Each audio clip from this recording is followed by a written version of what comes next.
Hey everyone, welcome back to the Justice for Aaron Brady campaign, and we are continuing to look at the podcast created by Nicola Talent in association with Niall Donald, an editor in the Sunday World, and the podcast is in relation to our son Aaron and his conviction for the murder of Detective Adrian Donohoe.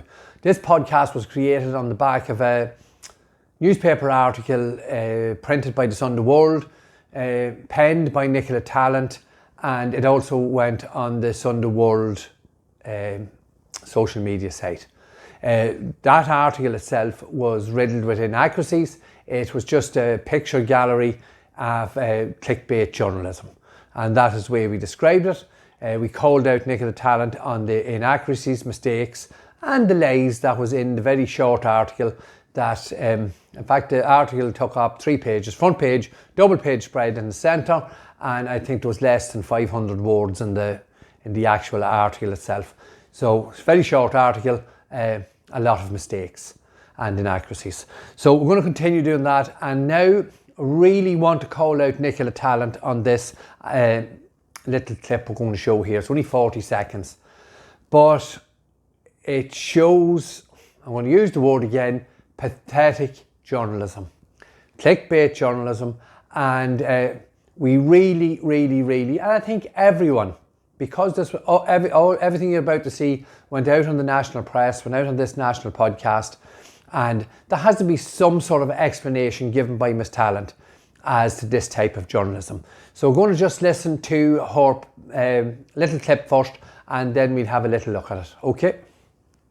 Aftermath, it wasn't there wasn't straight away suspects, was there? Or there was? I remember having all those names within a couple of days. Yeah, definitely there were suspects, because the gang were, known to have been carrying out these kind of robberies. There was a bit of an MO to it. It was similar. This wasn't something that they didn't believe it was kind of an outsider gang or something random or anything like it. It was the similar MO, the getaway driver, the moving out of the jurisdiction within minutes of the crime. And in this case, I think... So there we have it, folks. Nicola Talent knew within a couple of days who the raiders were, who the suspects were, who the people, names were put forward to be the people who committed the murder and robbery at Lordship Credit Union. So, because of this knowledge Miss Talent had, I think it'd be very interesting if we recap and go back to the article yourself and Donal McIntyre wrote for the Sunday World on the 24th of February 2013, just 4 weeks after the murder and robbery at Lordship Credit Union. And if we bring up, there's the double page spread there. We won't hide cop killers. It's a special investigation into wall of silence in border bandit country. There's the single page spread, you can see there. The gentleman there, say, is a suspect, is pixilated. But before we go in and have a look at the article itself and the details within, I just have to read the entry point to this article. So just bring it up there on the screen there. You have this Sunday World on 24th of February 2013. There is a rule. You get in and you get the hell out as quickly as you can. You never enter South Armagh without a full tank of fuel or the fastest car you can handle. You keep your wits about you and you expect to be followed. My God of Almighty, such journalism. Talk about clickbait journalism. So, in relation to this, Donal McIntyre was sitting in the hotel in Crossmaglen in February 2013, having a bite to eat, as was myself and Caroline. We were sitting in the hotel having a bite of lunch, and Donal was sitting across from us. And this idea that you need a full tank of fuel, as I look out the window here to my left, we'll say 4 minutes will take you to this point where Donal McIntyre and Miss Taggart are standing on and beside a wall. So 4 minutes, and to my right is the border, which is less than half a mile. So this dramatisation that you need a full tank of fuel and you get in and get out as quick as you can. And I know for a fact, because we were told by a local businessman, that Mr. McIntyre and Miss Taggart sat at a filling station, a petrol station, just across the border on the Dundalk-Castleblaney Road, and was drinking coffee before they left South Armagh to head back for Dublin. So that's the entry point, and it shows how these people are prepared to write absolute nonsense, dramatise things, and create a clickbait culture to try and make a story out of something that is simply false. So, but let's have a look at the body of the article now. Just read from it here. I'll just put this paragraph up. In the heart of bandit country, against a cloudless blue sky. Well, that's good. At least the weather was good when they were here anyway, so that's a bonus for our intrepid journalists. Nervous neighbours identified the homestead of 3 of the chief suspects in the brutal murder of Garda Adrian Donohoe. The area is a sprawling collection of houses and barns. Very unusual to see something like that in the countryside, houses and barns, however. We pulled up at one and spotted 2 young men working in the yard. We immediately recognised one of the men as one of the 5 names given to Gardaí by PSNI officers within an hour of the brutal execution of Detective Donohoe in Dundalk last month.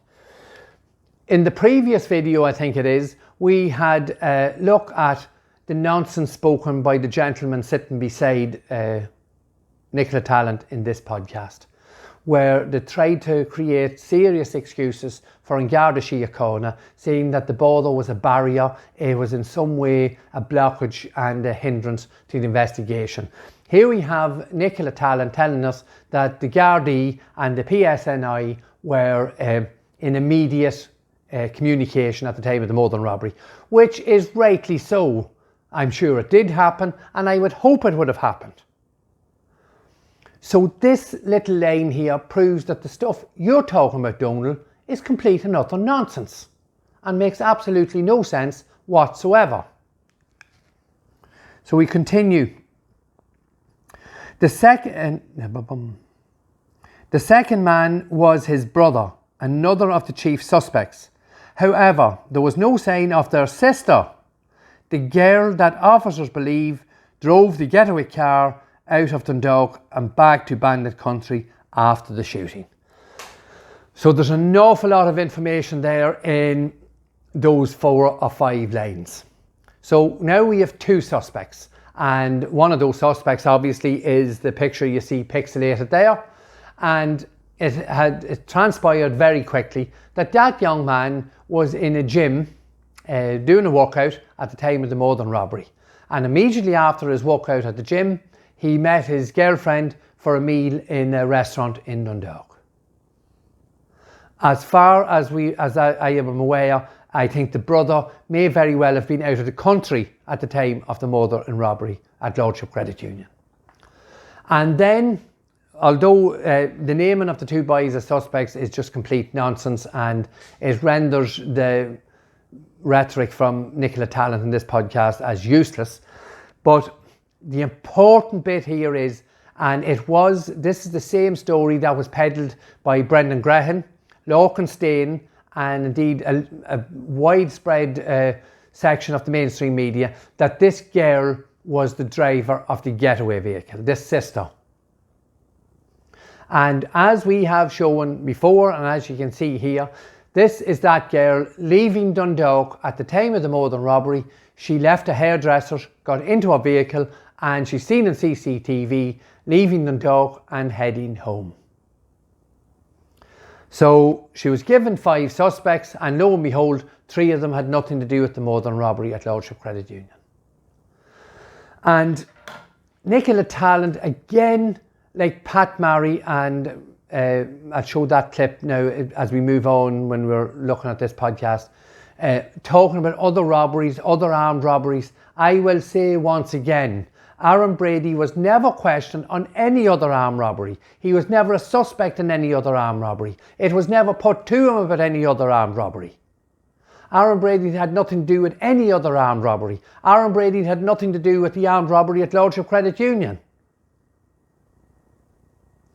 So once again, we have to ask intrepid reporter Nicola Tallant, how do you square that article with your rhetoric in this podcast? Here she is again. Just listen to this. Was there, or there was? I remember having all those names within a couple of days. Yeah. Yeah. Oh, she knew. There's no doubt this woman knew. But yet she forgets to tell us the information she was given was absolutely and completely useless. So hopefully this gives some indication, if you don't already need it, any more evidence that the mainstream media is pathetic in respect of the investigation and the conviction of Aaron Brady for the murder of Detective Adrian Donohoe. And it has to be seen for what it is, a tissue of lies. And these people are peddling a story, I keep saying it, that is generated by the state and by Garda Síochána. And we've seen already in the first couple of videos how Nicola Tallant is trying to make excuses for Mark Phillips and the Gardaí in Dundalk, and as is Niall Donald. Putting up barricades at the border. No, there is no barricades at the border. Gardaí and PSNI work freely together, and that was always the case, I'd say, from long before 2013. So once again, Nicola Tallant, is there an explanation for this story you're telling us now on this podcast, and when we look back at the work you've done with Donal McIntyre? And obviously the information you got, and you ran off with Donal McIntyre to doorstep family in Crossmaglen, that had absolutely nothing to do with the murder and robbery at Lordship Credit Union. And I don't see any reason, if you had all this information, why didn't you doorstep our family? It wasn't very hard to find the Bradys in Crossmaglen. So if you were so sure you had the suspects and the people who committed this horrendous crime. So if you can explain that, try and balance the two. And your article back on the 24th of February 2013 shows perfectly the absolute atrocity the investigation was. And that's the rabbit hole that went down, and that's the rabbit hole that the investigation floundered on. We will say once again, the people who murdered Detective Adrian Donohoe at Ballymascanlon roundabout went down the slip road and headed south for Dublin. It's as simple as that, and the evidence tells us that. So we await with bated breath Nicola Tallant and the Sunday World, their response to that this question, and how these how the article and the podcast, how that can be explained away. Once again, thank you to everyone for their comments. Please continue to like, comment and share. We are being severely attacked on all our social media platforms and on Aaron's website. Please, we do need people to like, comment and share. And please, please, please subscribe to the YouTube channel. We need to raise those figures to help with the algorithms against those who would want to silence us. And once again, thank you so much for watching our videos, Justice for Aaron Brady. And we'll see you again in the next video, where we will once again show the inaccuracies and how inadequate the mainstream journalism in Ireland really is. Thank you.